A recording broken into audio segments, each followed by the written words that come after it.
नमस्कार, मैं संजय सागर, प्रभात खबर।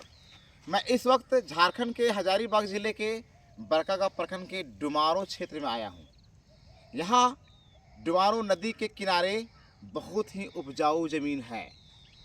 पर्वत, पहाड़ और पर्वत से उतरकर डुमारो नदी में पानी आती है। बहुत ही तेज धार रहता है नदी का। और नदी के किनारे जितने भी लगभग 100-150 एकड़ कृषि योग्य ज़मीन है और उपजाऊ ज़मीन है। लेकिन सबसे बड़ा दुख की बात यह है कि नदी के धार से खेती करने योग्य ज़मीन बह जा रहा है। यहाँ के किसान कई बार सरकार से या संबंधित विभाग को कई बार जानकारी दी गई है कि यहाँ पे गाढ़वाल बनाया जाए ताकि खेती योग्य ज़मीन बच सके। बता देना चाहता हूँ कि बड़कागांव प्रखंड कृषि प्रधान क्षेत्र है। यहाँ के उपजाऊ सब्जियाँ और अनाज झारखंड और बिहार एवं बंगाल तक पहुँचता है। लेकिन सबसे बड़ा दुख की बात यह है कि नदी के धार से बहने वाली खेत बचेगी तब ना यहाँ पे कृषि का विकास होगा। लेकिन अब धीरे धीरे नदी के धार से आप देख रहे हैं, ये नदी आप देख रहे हैं, नदी के किनारे ये खेत है, ये पूरा बह जा रहा है। यहाँ के किसानों ने जब सरकारी पदाधिकारियों के पास गुहार लगाई तो ये जब ध्यान नहीं दिया गया तो इन लोगों ने खुद अपने पैसे से गाढ़वाल बनाने के काम किया। लेकिन वह भी गाढ़वाल नहीं रहा क्योंकि ये छोटा अमाउंट का गाढ़वाल था। लेकिन यहाँ पर गाढ़वाल बड़ा अमाउंट से, बड़ा एस्टीमेट से बनने चाहिए, तभी ये खेती बचेगी। आइए मैं यहाँ के किसानों का दर्द को आपके पास रखता हूँ। डुमारो नदी की तेज धार से किसानों द्वारा बनाया गया गाढ़वाल भी धंस गया। अब धीरे धीरे यह खेत भी बर्बाद हो जा रहा है। सबसे बड़ी दुख की बात है कि किसान अब खेती कैसे करेंगे।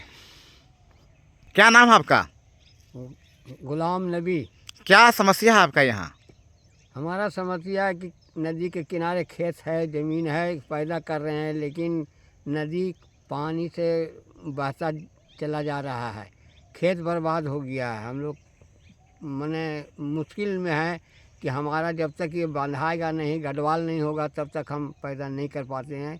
मेरा खेत भी नदी हो गया है। क्या नाम है आपका? मुस्तकीम। क्या समस्या है? समस्या इसलिए है कि हम लोग नदी किनारे यहाँ खेती करते हैं, गढ़वाल ऐसे बहुत जल्दी होना चाहिए सरकार से। इब्राहिम सर, आप इस क्षेत्र के जिला परिषद सदस्य के रूप में, यानी प्रतिनिधि के रूप में आप बहुत योगदान निभाते हैं। क्या होना चाहिए यहाँ पे? देखिए सर, यहाँ पे मुझे याद है कि ये बहुत पहले इस जगह पर, हमको लगता है 50 साल पहले से यहाँ पे खेती बाड़ी लोग करते आते थे और ये बहुत फसलीय खेती होता था। यहाँ पे 2-3 तरह के फसल होता था। अब कंपनियां के आने की वजह से बहुत सारे जो बहुफसली खेती था वो बर्बाद हो गया।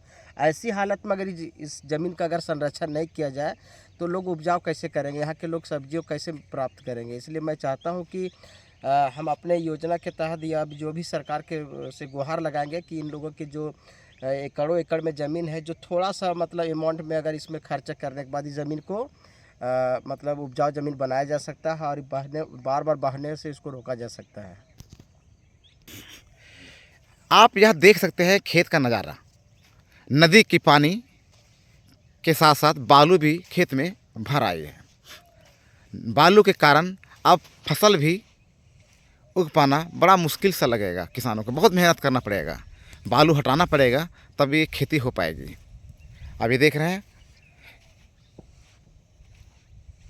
यहाँ तक ये बालू भर गया है। किसानों की खेती बचाने के लिए सरकार को गाढ़वाल बनाने की ज़रूरत है।